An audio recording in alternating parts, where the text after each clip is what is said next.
Mainit na balita.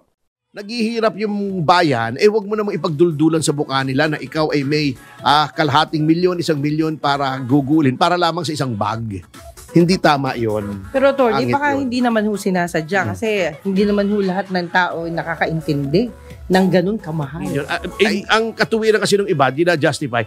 Bakit? Pera mo ba yon? Oo nga, kaya lang may batas kasi. Kung walang batas, bahala sila sa buhay nila. Yung chair na babae, tingnan mo, makikita mo, kalat na kalat sa buong social media na ngayon nasa lente siya. Pinapakita ron na nung siya teacher pa lang, ordinaryo mga damit niya. Ngayon, branded lahat, kompleto, damit, sapatos, alahas, at saka pag umaharap sa kongreso, akala mo nagpa-fashion show na ordinaryong guro ka lang. Pagkatapos, napakaluho ng yung pamumuhay ngayon. Dati-dati daw, nagta-tricycle, jeep. Ngayon talaga naka-van, kung todo customized. Yan ang sinasabi natin. Maluhong pamumuhay at gamit ni Stella Kimbo na bisto, di maipaliwanag na yaman, kinalampag. Isa talaga itong si Marikina 2nd District Representative Stella Kimbo sa mga trending na pinag-uusapan na kongresista ngayon. Matapos nga ang ginawang pag-atake sa OVP budget sa pangungunan ni Kimbo na talagang naglantad sa publiko kung ano nga ba ang tunay na kulay ng mga congressman na ito, ngayon nga ay nagsilabasa na ang kanika nilang mga baho.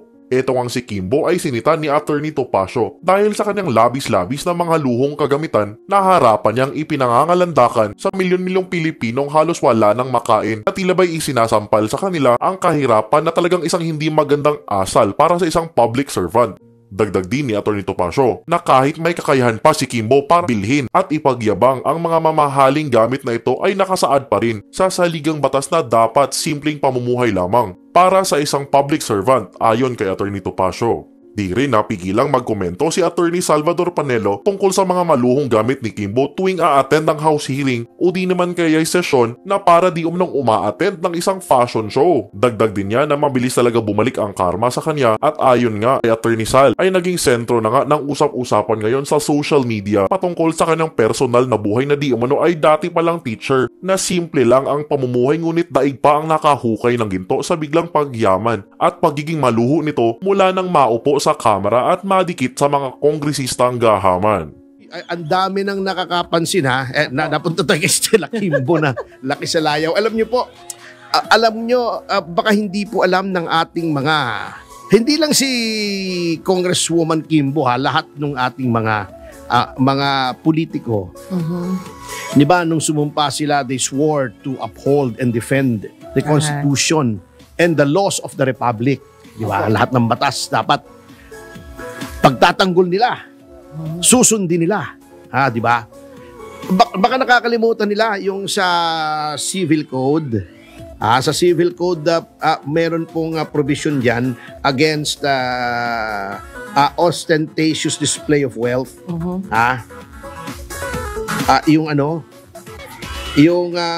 In times of acute public want. Ibig sabihin, ang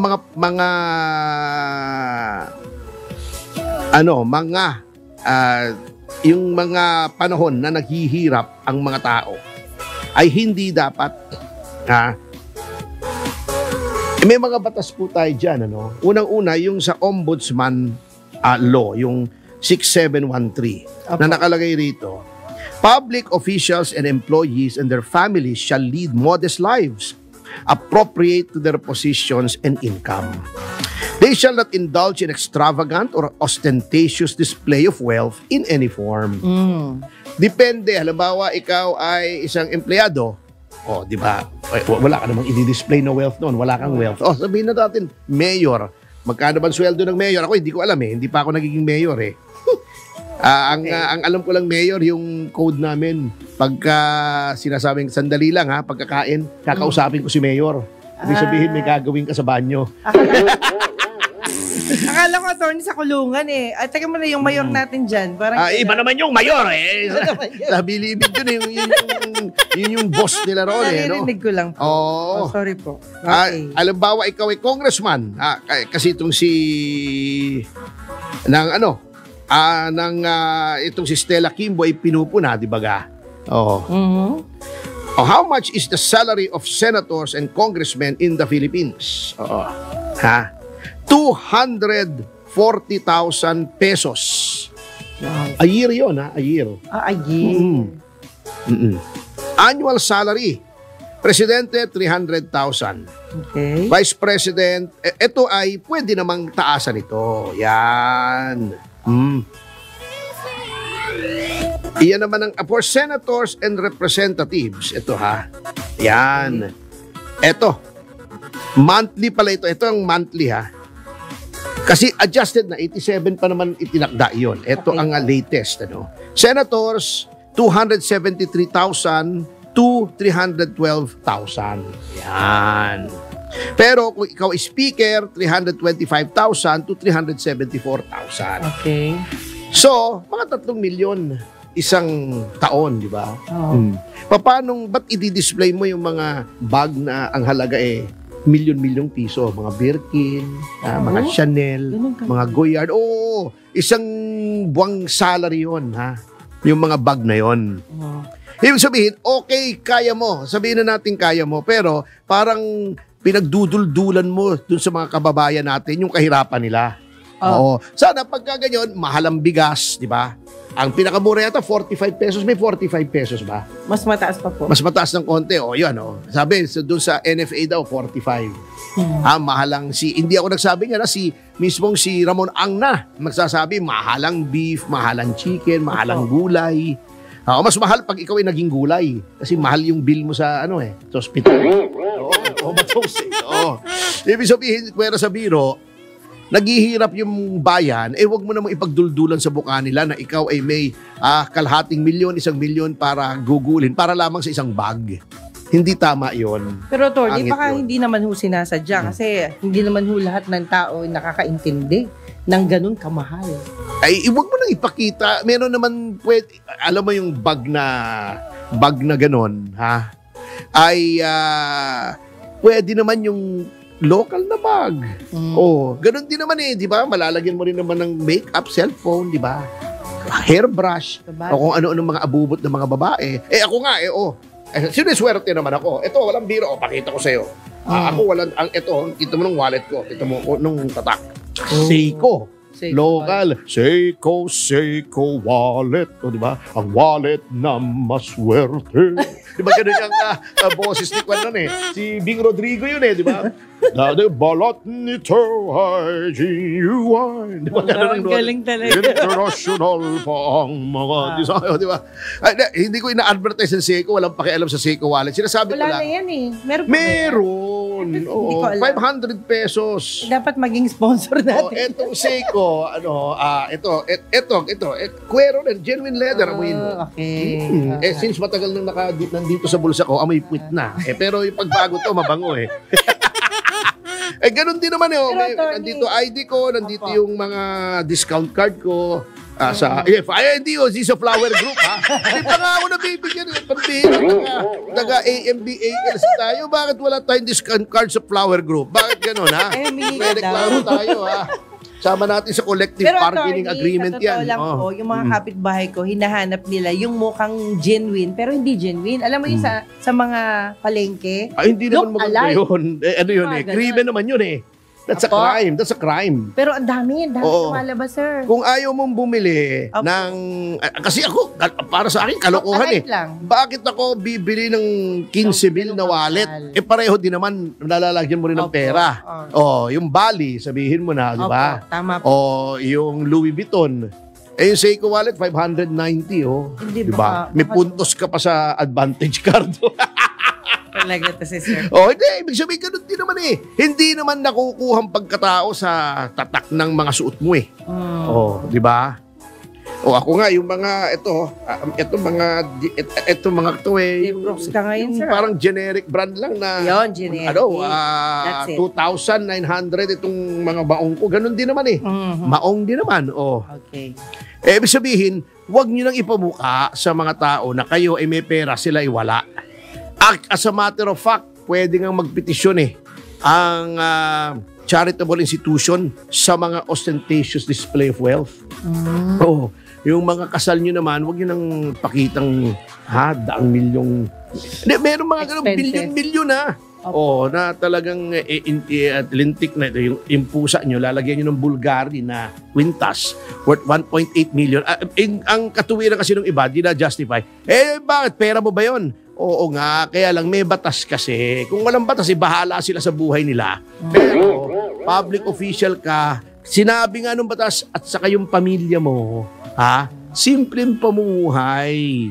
Para hindi rin kayo mapaghinalaan. Kasi pag nasa public eye ka, at ikaw ay nagbonggels, sasabihin ng mga tao, nako, alam mo na, malisyoso, hindi nila alam, baka yun na iminana mo. Meron namang ganun na mayaman ng timanok, katulad ni Senator Win Gatchalian, di ba? Alam naman natin. May kaya na talaga. Hindi lang may kaya, talagang mayaman. Di ba? Plastics King, yung niya, yung ama niya, si Mikey Romero, mayaman yung pamilya niyan, R2 Builders. Malaking negosyante yan. O si Mikey Arroyo, nung congressman.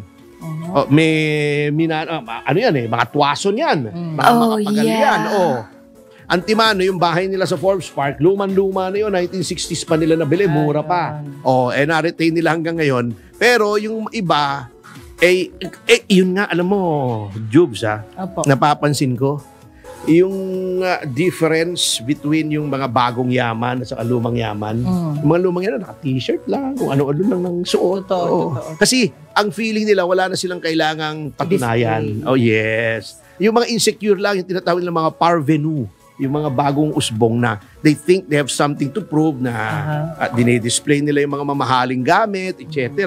Ito mo yung aking relo, anong tatak? Hindi ko alam. Seiko. Seiko pa. Malaber ka na Seiko, Maganda Dapat malaman ng may-ari yan. Ano pang diferensya ng Seiko at ng Rolex? Pareho rin naman ang oras na sinasabi. Pag yung Rolex, hindi mo susian, mali rin ang oras. Yun na. Di ba? Nakalimutan mo susian. Minsan ako kasi nagsusuot ako ng namamadali Opo. Nagsusuot ako ng relo. Magtingin ba't malito na hindi ko nasusian, Ayun. So, yun ang Bawal pala yun, sa mga government. Pero dun sa mga taong hindi naman official, okay lang. Okay lang. Okay. So, maganda palang impormasyon niya. Kahit tayo, hindi natin alam yan. And it's common sense naman, di ba? Tama. Common sense naman. Dapat kayo ay mga uliran ng mamamayan ng simpleng pamumuhay. Bakit nyo naman ipakikita? Ang nangyayari tuloy, baka sa sobrang inggit sa inyo nung mga taong bayan, they strive to be like you. Hindi naman nila kaya, baka magkautang-utang, di ba? O bumili ng fake, masama po yung krimen nga yun Ayun. Pag po tayong bibili ng mga peke, katulad nito, hindi peke ito, walang tatak.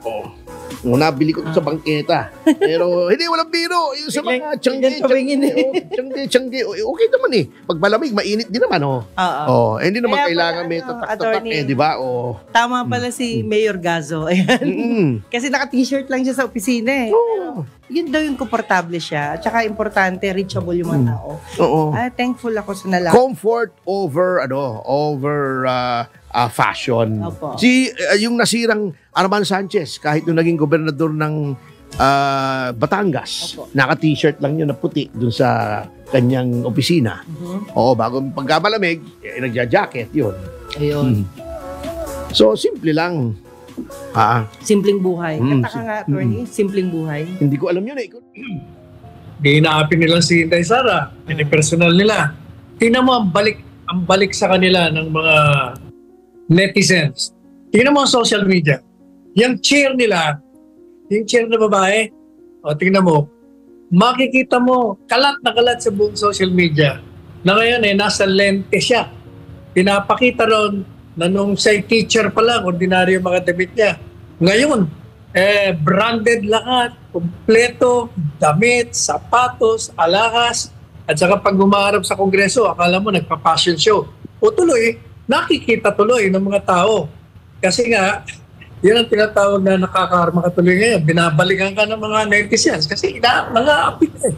O yan ang nangyayari sa inyo ngayon. Na-i-expose tuloy yung mga hindi dapat malaman. Kitang-kita tuloy. Kumakalat. Tatakbo pa naman ito ng alkalde sa Marikina. Paano ka na ngayon bobotohan pag ganyan nakikita na ordinaryong guro ka lang. Pagkatapos, napakaluho ng iyong pamumuhay ngayon. Dati-dati daw, nagta-tricycle, jeep. Ngayon, talaga nakaban, kung todo customize. Yan ang sinasabi natin, na huwag kayong mag-personal kasi talagang susuriin ang personal niyong buhay. Gaya na sinabi ng Bible, what you saw is what you reap. Correct. Naanitan nila ngayon yung mga tinanim nila. Isa-isa yan.